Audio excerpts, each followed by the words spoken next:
Race strike అని ఒక drone system ledger weapon, అది హై పవర్డ్ లెజర్ వెపన్.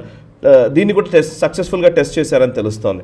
ఇది పారాస్ గ్రూప్, మనం ఇంతకుముందు కంపెనీ సెక్షన్లో మాట్లాడాం క్షాత్రంలో. ఒకసారి ఈ వివరాలు చెప్తారా సార్? అంటే ఇది చాలా డిఫరెంట్. ఇది డైరెక్టెడ్ ఎనర్జీ వెపన్ అంటారు. డైరెక్టెడ్ ఎనర్జీ వెపన్, DEW అంటారు. అంటే లేజర్ వెపన్. ఆ ఫోటో చూస్తుంటే కూడా చాలా ఇంట్రెస్టింగ్ గా ఉంది యాక్చువల్లీ. కరెక్ట్, షూట్ డౌన్ చేసేస్తుంటుంది. అదేమంటే కనుక మనకు 2 కిలోమీటర్ల రమారమి మనకు ఇది 3 కిలోవాట్ 9 కిలోవాట్ పవర్ జనరేట్ చేయగలదు. ఇది డిస్టెన్స్ వచ్చేసి 1.2 to 2.5 కిలోమీటర్స్ దాకా ఫైర్ చేయగలదు. ఇది మనకంటే తక్కువ చిన్న డ్రోన్స్ పంపిస్తారు వాళ్ళు. చిన్న డ్రోన్స్ మనకు రెడార్లకు చిక్కవు, మన సర్వేలెన్స్ దొరకదు, చాలా కష్టం అటువంటివి. వాళ్ళు ఏం చేస్తారంటే జియో కోఆర్డినేట్స్ పెట్టి పంపించేస్తారు. మనం ఈవెన్ ఎలక్ట్రానిక్ జామింగ్ చేసినా తప్పించుకోగలవు అవి. అటువంటివి వస్తున్నాయి. వాటిని షూట్ డౌన్ చేయాలంటే ఏం చేయాలి? ఇప్పుడు షహీద్ డ్రోన్స్ వాళ్ళు పంపించారు. ఎవరు మన ఇరాన్ పంపించింది వీళ్ళ మీద, UAE, ఇజ్రాయెల్, తర్వాత అమెరికన్ బేసెస్ మీద పంపించింది. వీళ్ళు దాన్ని దేంతో షూట్ డౌన్ చేశారు? టామహాక్ మిసైల్తో షూట్ చేశారు. అవును, ఒక్కొక్క టామహాక్ మిసైల్ $4 నుంచి $6 మిలియన్ ఖర్చు, $30,000 వాళ్ళు అంత పెట్టి ఖర్చు చేశారు. ఇది $1 ఖర్చు, ఒక్కొక్క షాట్ $1 ఖర్చు అంతే. So energy weapon, laser weapon కొడుతుంది. రమారమి 1.2 to 2.5 కిలోమీటర్స్ దాకా ఫైర్ చేయగలదు. ఫైర్ చేసి షూట్ డౌన్ చేయగలదు. లో హ్యాంగింగ్, తక్కువ హైట్లో వస్తున్నటువంటి ఈ చిన్న డ్రోన్స్ వచ్చి మన మీద పడి దాన్ని విధ్వంసం సృష్టిస్తే కనుక దాన్ని తట్టుకోగలం. ఈరోజు మాస్కో మీద దాడులు జరిగాయి, క్రెమ్లిన్ మీద దాడులు జరిగినాయి, ఎక్కడెక్కడ దాడులు జరుగుతున్నాయి. ఇవన్నీ ఆ డ్రోన్స్ డిటెక్ట్ కూడా చేయలేకపోతున్నారు. వాళ్ళు వచ్చి మీద పడ్డాక అప్పుడు విధ్వంసం అవుతుంది. వీళ్ళ థర్డ్ మిజైల్ రెడార్ సిస్టమ్స్ అని ధ్వంసం అయిపోయినాయి. వాళ్ళు ఏం చేయగలుగుతున్నారు? సో అందుకని దానికి కౌంటర్ మనం తయారు చేసుకుంటున్నాం. దీన్ని కౌంటర్ డ్రోన్ సిస్టమ్స్ అంటారు. కౌంటర్ అన్మాన్డ్ ఏరియల్ వెహికల్ అంటారు.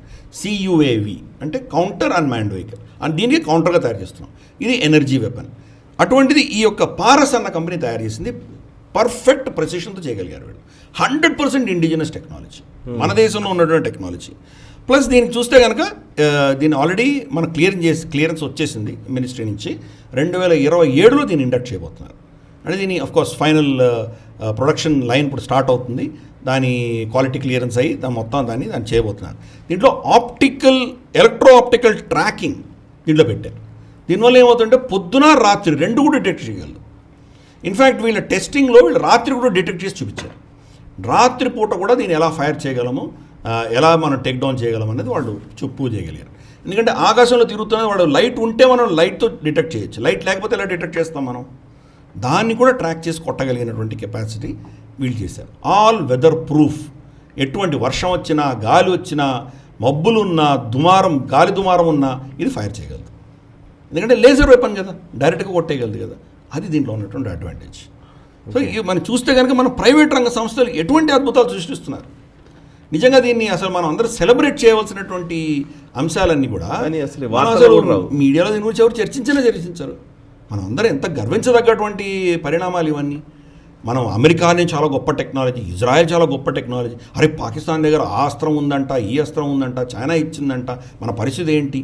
ఇటువంటి చర్చలు మనం భయపడే బదులు మనం ఎటువంటి శక్తిని పెంచుకుంటున్నామని మనం తెలుసుకుంటే మనకు ధైర్యం వస్తుంది, ఒక విధమైన భరోసా ఉంటుంది. మనకు ప్రభుత్వము, మనకు డిఫెన్స్ ఇండస్ట్రియల్ సిస్టమ్ అంతా మనది ఎలా అద్భుతాలు సృష్టిస్తున్నాయని తెలిస్తే కనుక ఇదందరూ కూడా మనం శాంతిగా ఉండగలిగినటువంటి పరిస్థితులు వీళ్ళు తీసుకొస్తారు. ఈ వీడియో మీకు నచ్చినట్టయితే లైక్ చేయండి, 10 మందికి షేర్ చేయండి. అలాగే కామెంట్ల రూపంలో మీ అభిప్రాయాలను మాతో పంచుకోండి. Nationalist hub group of channels ను సబ్స్క్రైబ్ చేసుకుని తెలుగునాట జాతీయవాద జర్నలిజాన్ని ప్రోత్సహించండి. ఈ వీడియో కింద ఉన్న బెల్ ఐకాన్ పై క్లిక్ చేయడం మర్చిపోవద్దు.